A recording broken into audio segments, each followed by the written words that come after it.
Hello guys, pag-usapan lang natin si Daniel Padilla at Kyla Estrada. Ayon kasi sa balita, lagot na Daniel Padilla at Kyla Estrada proud sa kanilang relasyon. Kaya magkamuka na. Yan kasi ang mga nasasabi ng iba't ibang mga tao tungkol sa nangyayari kina Daniel Padilla at Kyla Estrada. Pero hanggang ngayon kasi tila binabatikos pa rin si Kyla Estrada ng mga solid fans ng Katniel.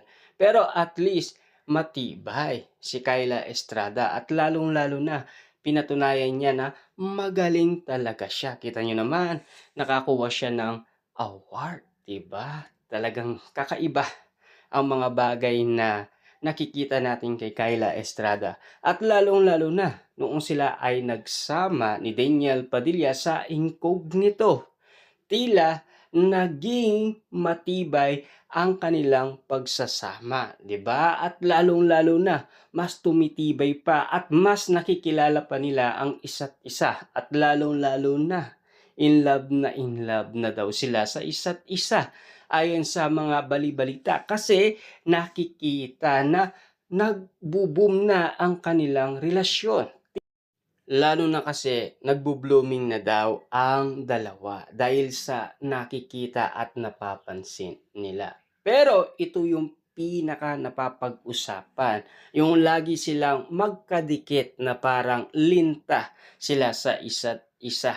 Grabe nga naman kasi kita nyo naman, parang binabakuran na daw ni Daniel Padilla si Kyla Estrada. Yan kasi ang mga ulat sa social media. Yan kasi ang mga bali-balita kasi nakikita niyo naman ang daming mga photos, mga video na kumakalat. Siyempre, sa dami nga naman kasing may cellphone, posibleng hindi daw sila spotted at posibleng hindi sila pagkakaguluhan, pagpipestaan at pag-uusapan. Tila pumapayag naman daw ang dalawa kapag sila ay nagpapapicture sa kanilang mga tagahanga, 'di ba? Talagang komportableng-komportable sila na magkasama kapag sila ay napicturan, 'di ba? Ng kanilang mga taga-suporta. Kitang-kita niyo naman siguro na talagang grabe ang mga expectation ng karamihan kina Daniel Padilla at Kyla Estrada dahil sa kanilang paglantad. Ika nga ng iba, no more hiding. 'Di ba? Grabe nga naman kasi yung mga sinasabi ng iba't ibang mga netizens tungkol umano kina Daniel Padilla at Kyla Estrada. Siyempre alam niyo naman siguro, ang dami ng mga napapag-usapan na ang sabi nila si Kyla daw ay mabubuntis, ang magiging ama daw ay si Daniel Padilla. Yun ay prediction lamang at yun ay hula lamang. At lalong-lalo na siyempre, yung magiging career nila sa kanilang tambalan, pinag-uusapan din na magbo-boom daw. Yan kasi ang prediksyon na nakikita ng isang manghuhula. Ibig bang sabihin nito, dahil nakikita nating lumabas, lumantad, no more hiding dahil meron lang silang project, 'di ba? Kaya nga kasi napapag-usapan 'yan. Kaya nga naman kasi ino-open natin ito para malaman din natin kung ano ang suggestion ng ibang tao.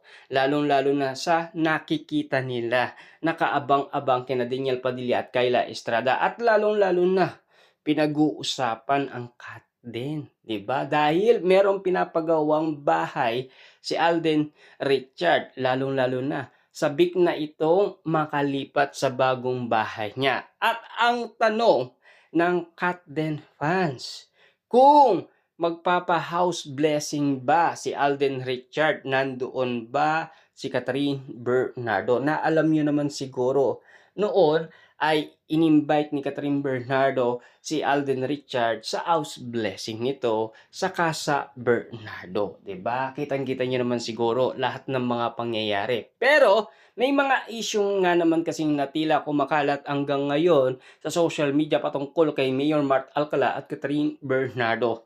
Yung couple t-shirt na nasasabi. Tapos hanggang ngayon, tila merong pagkakaugnay doon sa sinasabi ni Christopher Min sa mga kumakalat na bali-balita.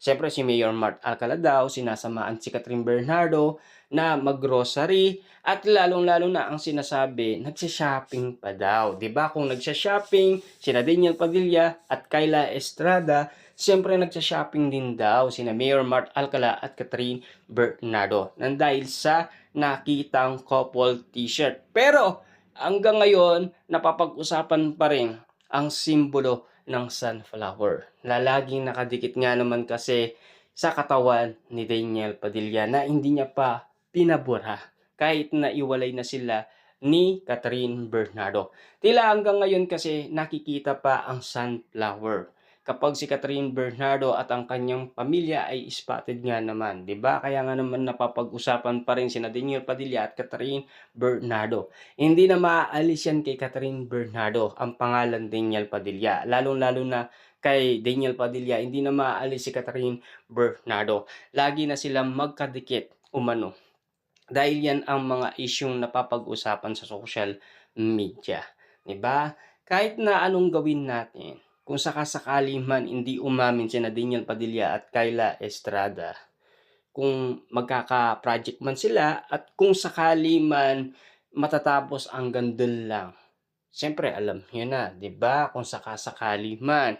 Kasi si Daniel Padilla, magkakaroon ito ng dalawang project, The Guest at Nang Napagod Na Si Kamatayan. Hindi lang natin alam kung sa mga project ni Daniel Padilla ay kabilang si Kyla Estrada or si Maris Racal. Kasi dalawa ang option ng mga tao. Minsan nga si Maine Mendoza at Ladine Lustre para daw pantapat umano kay James. Para at least mag-iba naman ang love team ni Daniel Padilla. Pero ang request ng karamihan, Kyla na lang daw, 'di ba? Para at least makita ang chemistry at yung kiliti ng dalawa kung talagang sila ay bagay na bagay at yung ginagawa dati ni Daniel Padilla at Catherine Bernardo kung kaya ba ni Kyla Estrada. Kasi sa mga nasaksihan na natin kay Kyla Estrada sa kanyang movie, medyo kakaiba ang mga karakter niya, ha. Pero kapag nag-iba naman ang roles niya doon sa usapan pagmamahal, di lang nating alam kung kakayanin ba ni Kyla Estrada ang ganitong sitwasyon. Na sana makita natin na talagang iba ang ipakita ni Kyla Estrada para at least mapahanga tayo at mapanganga. Lalong-lalo na ngayon, napapanganga na ang mga netizen sa mga alindog ni Catherine Bernardo at Kyla Estrada kung sino ang pinaka maganda, pinaka-sexy, pinaka-magaling umarte at lalong-lalo na kung sino ang minamahal ni Daniel Padilla.